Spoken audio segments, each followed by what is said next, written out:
तो ये क्वेश्चन जो है काफ़ी मोस्ट इम्पोर्टेंट क्वेश्चन है विद्यार्थी। तो चलिए इसे कॉन्सेप्ट के साथ क्वेश्चन को हल करते हैं। तो क्वेश्चन दिया है विद्यार्थी, भुजा ए वाले समबाहु त्रिभुज में सिद्ध करें कि त्रिभुज का क्षेत्रफल √3/4 ए स्क्वायर है।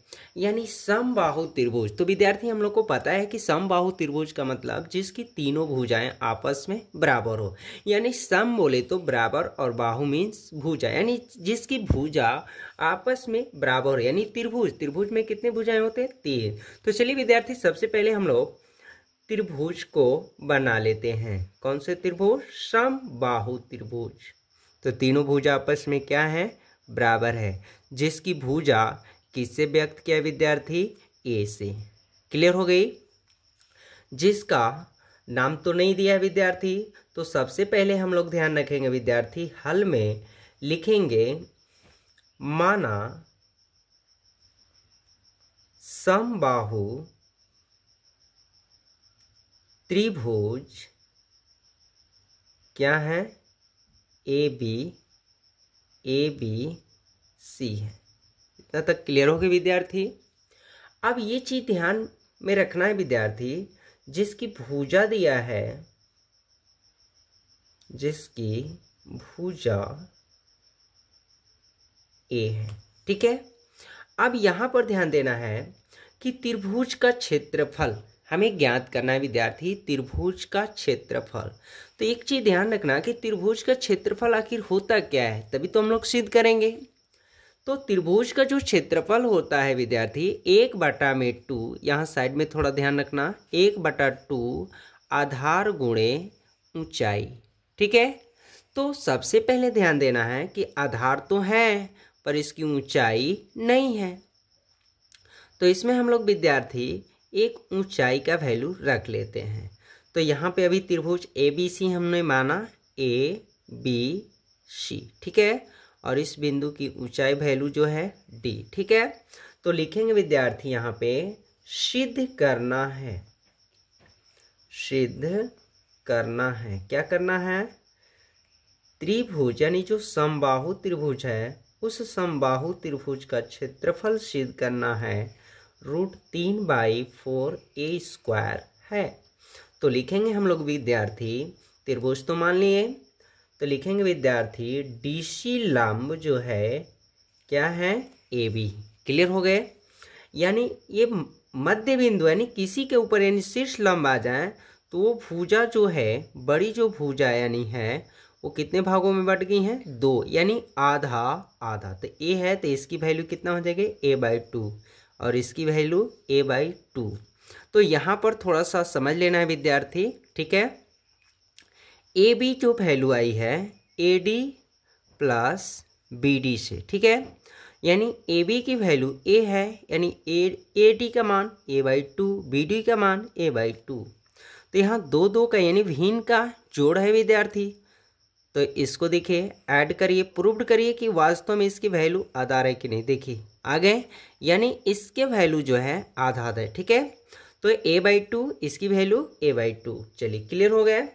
अब क्या करना है विद्यार्थी, हम लोग को पता है कि त्रिभुज का क्षेत्रफल 1/2 आधार गुणे शीर्ष लंब या ऊंचाई बोल सके। तो यहाँ पर शीर्ष लंब की वैल्यू देखना है, आधार तो क्लियर है, ठीक है। आधार का मान क्या है? A है, पर ऊंचाई मान नहीं दिया है। तो यहाँ पर एक समकोण त्रिभुज निर्माण हो रहा है विद्यार्थी। कौन त्रिभुज? समकोण। तो समकोण जो हो रहे हैं त्रिभुज, कौन से त्रिभुज में आया? त्रिभुज ABC में आया, ठीक है। जो त्रिभुज समकोण जो आया CDB लिखे, या विद्यार्थी त्रिभुज CDA, एक कोई एक में हल करना है विद्यार्थी, ठीक है।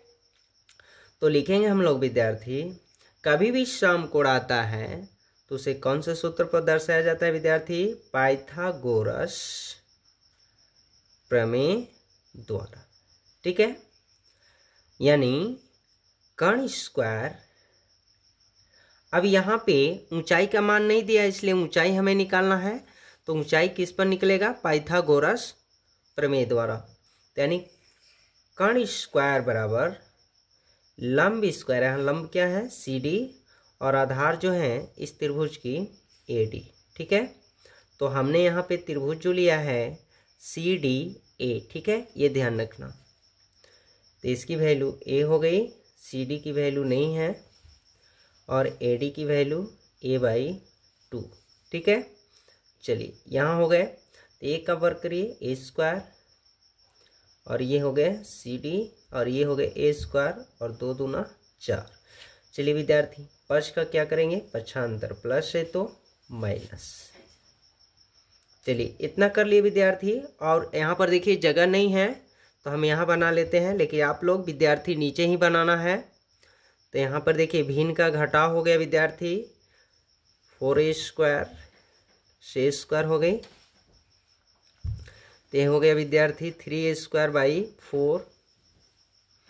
तो अब देखना है, ध्यान देना है विद्यार्थी, स्क्वायर है तो कहाँ चल जाएगा, रूट में, यानी किसका मान प्राप्त हो रहा है विद्यार्थी, CD। तो CD = 3A square by 4। Square है तो कहाँ चल जाएंगे, रूट में, और रूट रहेगा तो स्क्वायर। ठीक है, ये ध्यान देना। तो CD की वैल्यू हो गई स्क्वायर, ये रूट के बराबर हो गई, और इस 3 का वर्गमूल नहीं निकलेगा और 4 का वर्गमूल निकालिए विद्यार्थी, 2 हो गई, यानी ऊंचाई निकल गया। क्यों निकल है, क्योंकि त्रिभुज का क्षेत्रफल प्रूव्ड करना है, हमें सिद्ध करना है। तो त्रिभुज के क्षेत्रफल में आधार गुणे क्या आ रहा था विद्यार्थी, ऊंचाई। तो आधार तो आ चुकी हैं, आधार का मान A है पर ऊंचाई का मान नहीं है, इसलिए ऊंचाई का मान ज्ञात किए। क्लियर हो गए। चलिए तो अब लिखेंगे, इसलिए विद्यार्थी त्रिभुज ABC का क्षेत्रफल यानी 1/2 आधार गुणे ऊंचाई। तो 1/2 हो गए। आप नीचे ही बनाना, आधार की वैल्यू A हो गई और ऊंचाई की वैल्यू √3A, रूट से बाहर होगा और बटा में 2। ठीक है, तो यहाँ पर देखिए √3 हो गया, A में करिए A स्क्वायर हो गया और 2 दूना 4। तो देखिए विद्यार्थी ये हम लोग का प्रूव्ड हो गया। नेक्स्ट क्वेश्चन है विद्यार्थी, यदि अल्फा बीटा बहुपद की शून्यक है। देखिए ये जो बहुपद हैं, इस बहुपद का शून्यक आपका दे चुका है, किस रूप में, अल्फा और बीटा में। तो 1/α + 1/β का मान ज्ञात करें। बहुत इजी है, देखिए यानी इस शून्यक का मान किस रूप में व्यक्त किया, अल्फा और बीटा में। तो देखिए लिखेंगे विद्यार्थी 1/α + 1/β। ठीक है, अब हम लोग जान गए हैं विद्यार्थी कि इसका एलसीएम नहीं निकलेगा, भिन्न का जोड़ है। तो क्या हो जाएगा, अल्फा × बीटा, क्रॉस मल्टीप्लाई, भिन्न का जोड़ है विद्यार्थी, पता है। तो देखिए यहाँ पर अल्फा + बीटा आ रहा है और यहाँ अल्फा × क्या आ रहा है, बीटा। तो सबसे पहले हम लोग को अल्फा + बीटा का मान ज्ञात करना है, यानी शून्यकों का योग। लिखेंगे विद्यार्थी शून्यकों का योग।